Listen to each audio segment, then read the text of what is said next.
What's up tout le monde, bienvenue à Barely Yu-Gi-Oh! Aujourd'hui, on revient sur du Yu-Gi-Oh! Ça fait quelques semaines qu'on fait du content différent, on fait un peu des lives pour du gaming, mais aujourd'hui, on revient avec un deck profile. Pas un deck profile compétitif, je dirais. Ben, c'est dur à dire, mais je l'ai pas testé en tournoi, il faut dire, mais un deck profile, en fait, dans la catégorie des decks branded avec Fallen Verbaz, mais aujourd'hui, je vous présente la version que j'aime le plus, que moi j'ai beaucoup de plaisir à jouer. C'est la version avec Spring-Ins, donc la version un peu plus machine forward avec des Xyz et compagnie, mais quand même un petit package fusion Fallen Verbaz très standard. Évidemment, dans ce deck-là, on peut pas passer à côté le fait de jouer 3 copies de Fallen Verbaz. Fallen Verbaz qui est le bread and butter du deck pour tout ce qui a trait aux fusions, tout ce qui a trait au special summon. Donc, ça fait partie de l'archetype, ça fait partie du système de jouer branded. On n'a pas le choix de jouer 3 copies de Fallen Verbaz dans le deck. Peut-être que des gens vont privilégier d'en jouer peut-être 2 copies ou une copie, mais de mon côté, c'est vraiment à 3 que je le joue. Comme je vous dis, c'est un deck un peu plus casual, un peu plus fun, donc c'est sans prétention tout ça. Avec le nouveau Structure Deck Albaz Strike, justement, on a eu accès à une nouvelle carte qui s'appelle Tri Brigade Mercourier. Mercourier qui est essentiellement un hand trap pour le archetype et pour la stratégie branded. En plus, ça negate, ça search, ça fait tout pour le deck. Puis, c'est un deck un deck qui est casual et fun. Fait que je joue pas vraiment de Impermanence, de Ash Blossom, et trucs comme ça dans le deck. Donc, c'est toujours plaisant d'avoir des negates puis des interruptions in archetype. Donc, je joue 3 copies de Tri Brigade Mercourier. Magnifique ultra rare du Structure Deck. Ensuite, on joue l'autre ultra du Structure Deck. On joue 3 copies de Spring-Ins Kit. Spring-Ins Kit qui est une super bonne carte, qui se special summon si on a une monstre fusion qui mentionne Fallen Verbaz sur notre jeu. Vous allez voir, il y a beaucoup de cartes que les effets ressemblent à ça.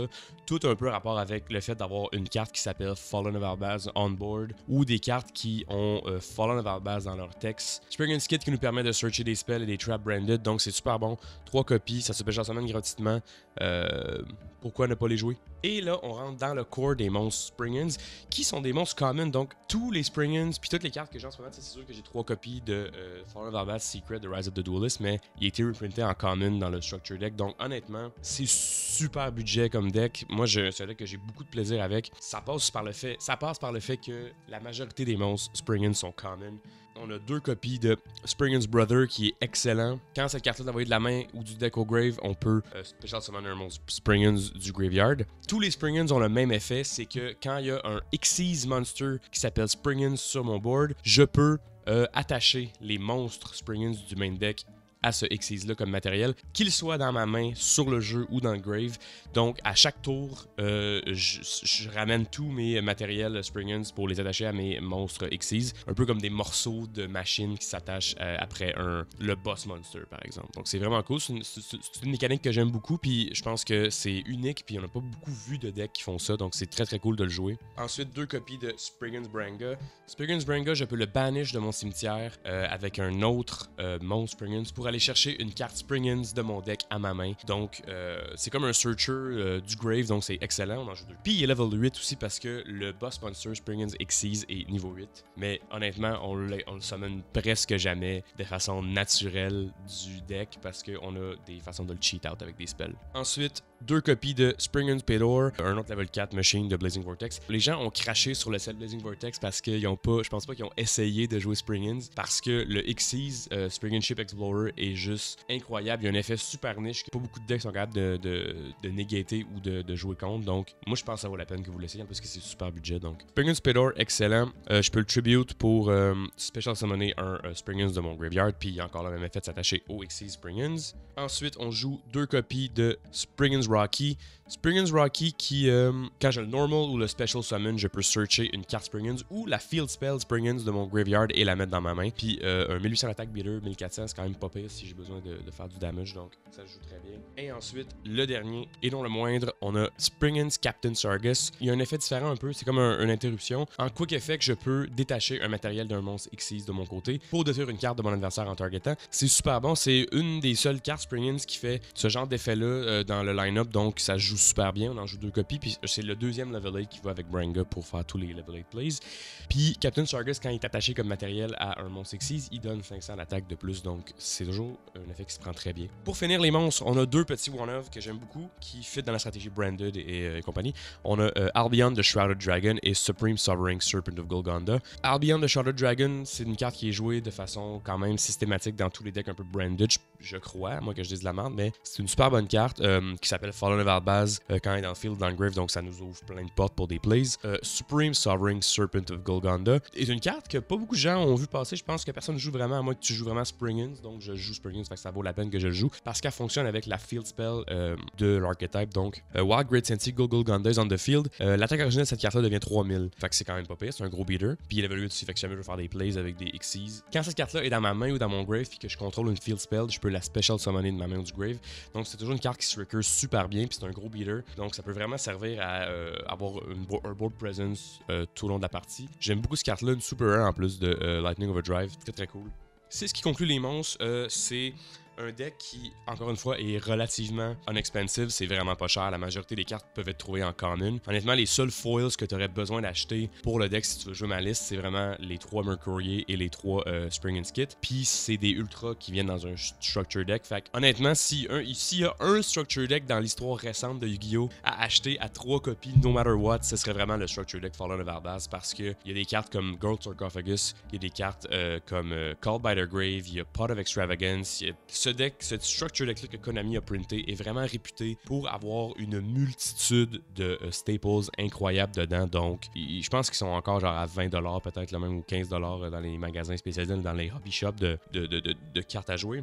Ça vaut vraiment la peine. Il y a des cartes à l'infini. Même que j'irais jusqu'à dire que pour commencer à jouer à Yu-Gi-Oh!, achetez 3 copies du deck Albaz Strike et vous allez être entre très bonnes mains. C'est un deck qui se veut quand même compétitif en plus. Fait que vous allez avoir des staples pour tous vos decks après ça. Fait que ça vaut vraiment la peine. Ensuite, on est rendu dans les spells. Ce que j'aime beaucoup avec le deck Springans et ou / Branded, c'est que tous les sets depuis 3 ans, il y a du support qui sort, que ce soit en common, en ultra, en super, en secret même. Il y a toujours des nouvelles stratégies à ajouter au deck. Donc, c'est un deck qui est toujours en constante évolution. C'est pour ça que c'est un deck qui est le fun à avoir quand tu es un casual player parce que tu vas monter le deck en 2019, par exemple, avec certaines cartes. Ça va être super bon. Tous les sets de l'année vont sortir genre 2 ou 3 cartes qui appuient leur archetype qui sont encore meilleures. Donc, c'est un deck qui est le fun à faire évoluer au fil des sets grâce à son nouveau support. Puis, il reste comme ça d'actualité. Fait que t'as pas l'impression d'acheter un deck à 100$. Puis, 2 formats plus tard, il sert un peu à rien. Fait qu'on y va pour les spells. Justement, en parlant du loup, nouvelle carte qui a été printée dans Darkwing Blast qui s'appelle Decisive Battle of Golgonda, qui est un peu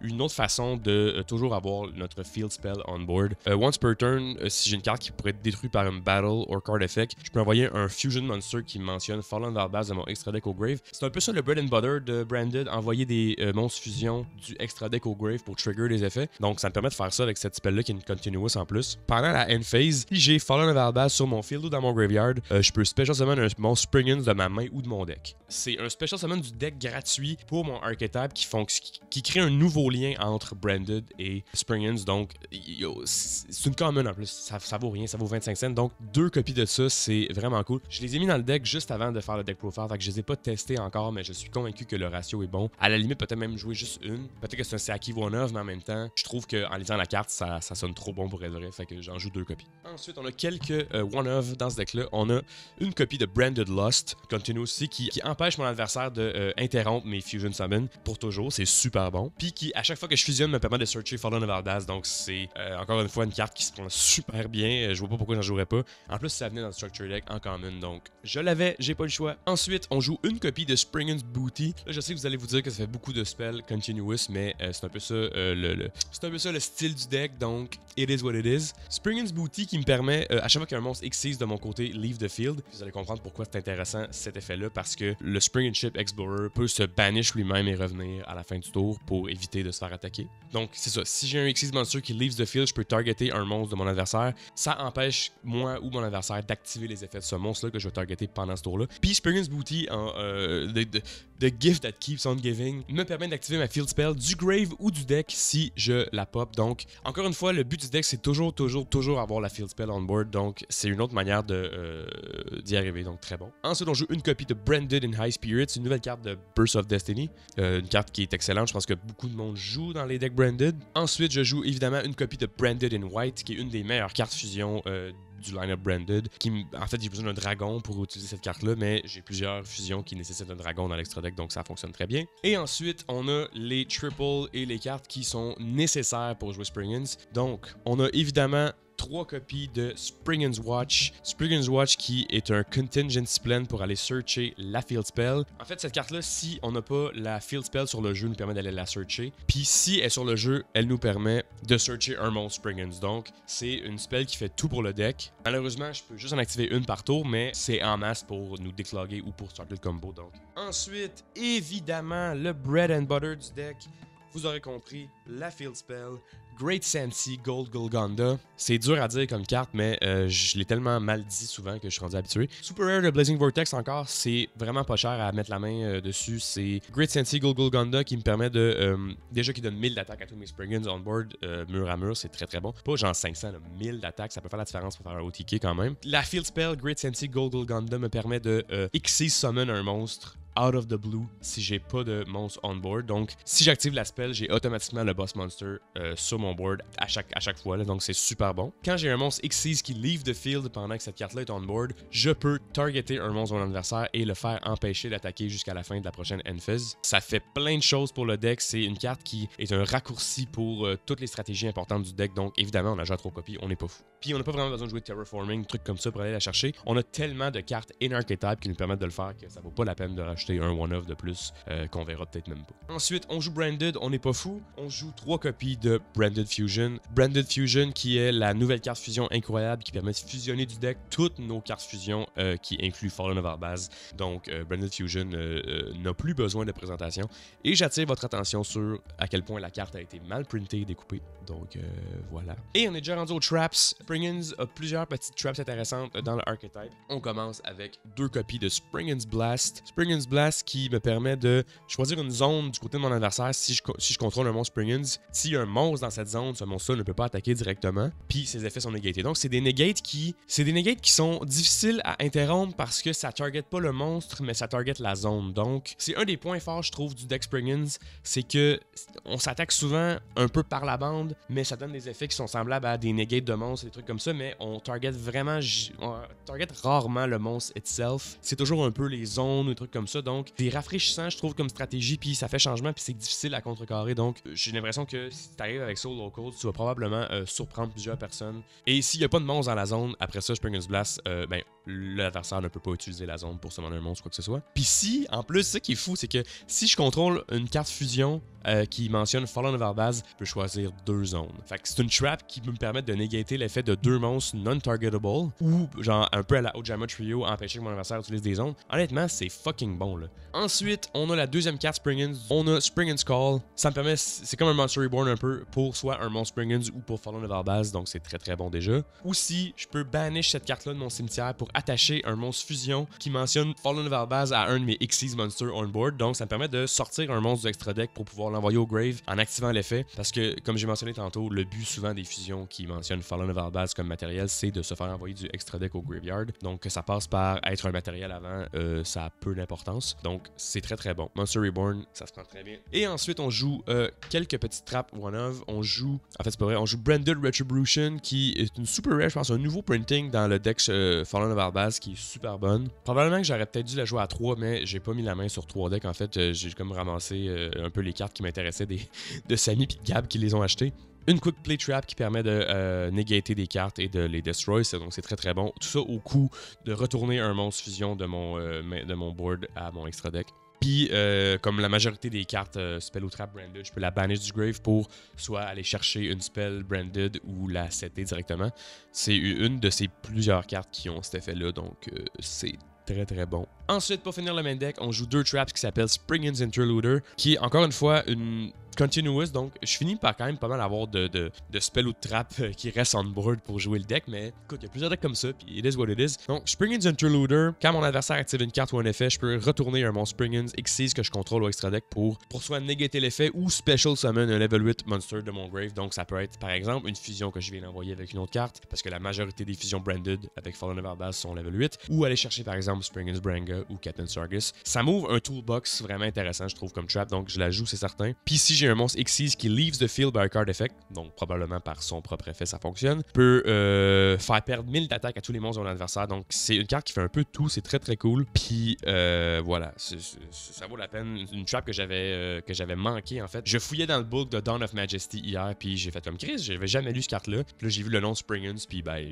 je l'ai mis dans le deck parce que c'est bon. Et pour le extra deck, on va faire ça simple rapidement. On a Springens Mirrormaker qui est le level 4 des monstres Springens qui est excellent. Puis quand il est Xyz Summon, je peux envoyer un monstre Springens de mon deck au grave, donc ça me fait du matériel pour pouvoir en attacher à lui-même. Donc en on-summon, il va chercher un matériel, basically. Puis pendant la main phase ou la battle phase de mon adversaire, je peux banish cette carte-là, puis l'envoyer jusqu'à la end phase. Ça, c'est des effets que les Xyz Springens partagent. C'est que quand ils sont on board, je peux quick effect les popper eux-mêmes, les banisher, puis ils reviennent à ma end phase. Puis vu que tous les monstres Springens, je peux les ramener comme matériel le tour d'après, c'est un effet qui fonctionne super bien. Puis comme on a vu, il y a beaucoup de spells et traps qui fonctionnent lorsqu'il y a un monstre Xyz de mon côté qui se fait banish. Donc tout ça est relié ensemble, ça fonctionne super bien, j'aime beaucoup ça. Et Springens Mirrormaker, si je l'ai baniché avec 2 ou plus matériel, je peux envoyer une carte fusion, encore une fois Fallen of Arbaz de mon extra deck au grave. Donc encore une fois, ça trigger plein d'effets, c'est des triggers par-dessus trigger par-dessus trigger, donc c'est un deck qui est quand même explosif. Ensuite, je joue une copie de Heavy Armor Train Iron Wolf, qui est une carte qui me permet de faire des OTK rapidement, doubler l'attaque d'un de mes monstres, un level 4 machine qui se prend super bien. Ensuite, le Bread and Butter du deck, j'adore cette carte, c'est un de mes level 8 Xyz préférés de tous les temps. On a Spring Ship Explorer, me permet de pop des cartes de mon adversaire dans une manière vraiment étrange, c'est-à-dire en sélectionnant une zone, puis s'il y a des cartes qui sont adjacentes aux zones, proportionnelles au nombre de matériel que cette carte-là a, je peux les pop. Fait que par exemple, si je choisis, j'ai mon board ici, si j'ai une carte qui est là, par exemple, mon adversaire a un monstre qui est là, puis j'ai 3 matériels, ben, je choisis cette zone-là, je peux popper une carte ici, puis une carte ici, genre. Puis, tu sais, on s'entend que le but du deck, c'est de toujours avoir des matériels à l'infini en dessous de mes Xyz. Donc, littéralement, je peux vraiment popper comme 4 cartes par tour, non-targetable. C'est super bon. C'est vraiment un effet qui est difficile à contrecarrer parce que ça pointe les zones, ça target pas les cartes comme telles. Encore une fois, je suis encore surpris que personne joue cette carte-là, surtout dans les decks qui sont turbo level 8. Je sais qu'il y en a beaucoup moins. Il y a par exemple Danger Dark World qui à l'époque était vraiment devenu la meilleure version en étant turbo level 8 pour les Xyz. Faut vraiment jouer Springens pour avoir beaucoup de matériel en dessous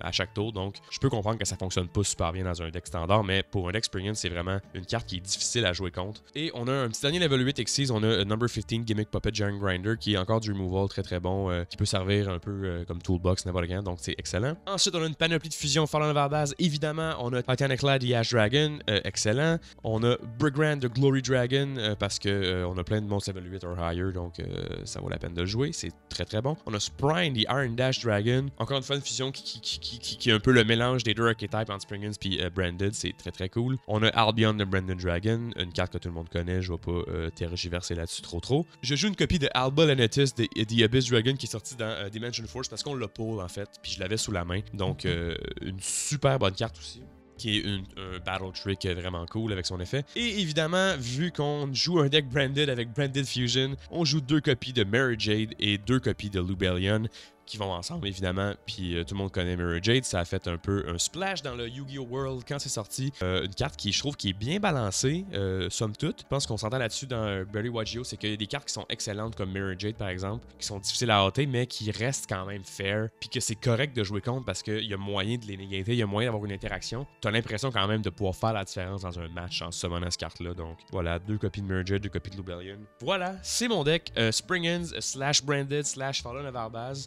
Un deck que j'aime beaucoup, un deck qui va me durer longtemps en fait, qui est un bon investissement parce que comme j'ai dit tout à l'heure, il y a toujours du support qui sort dans tous les sets à chaque trimestre. Là, il y a des nouvelles cartes branded ou Springens ou Fallen of Arbaz, whatever. Puis c'est ça, c'est la version avec Spring-ins, avec des machines, mais il y a moyen de jouer Despia là-dedans, il y a moyen de jouer Tri-Brigade qui fonctionne avec ça aussi, il y a moyen de jouer Dogmatica qui marche avec ça. Le deck est vraiment disponible à tous pour le personnaliser comme vous préférez. Moi, c'est la version que j'aime le plus, Spring-ins, parce que je trouve que personne n'a vraiment pris le temps de fouiller dans ce archetype-là. Donc, un deck que j'aime beaucoup qui est très budget, donc sautez là-dessus rapidement. Donc, encore une fois, merci beaucoup d'avoir écouté la vidéo. On est sur YouTube et sur Instagram à BYGO. Barely Yu-Gi-Oh! C'est très facile de nous trouver. On est souvent en live récemment, presque à toutes les semaines. Souvent le lundi ou le mardi aux alentours de 19h. Fait que abonnez-vous sur Instagram. Comme ça, vous allez voir toutes les annonces qu'on a à faire pour les prochaines vidéos et les prochains lives. Samy et moi, on a un band qui s'appelle Nephalite. Je chante, Samy joue de la basse, puis des back vocals. Toutes les informations vont être disponibles dans la description de la vidéo. Alors, encore une fois, merci beaucoup, puis à la prochaine.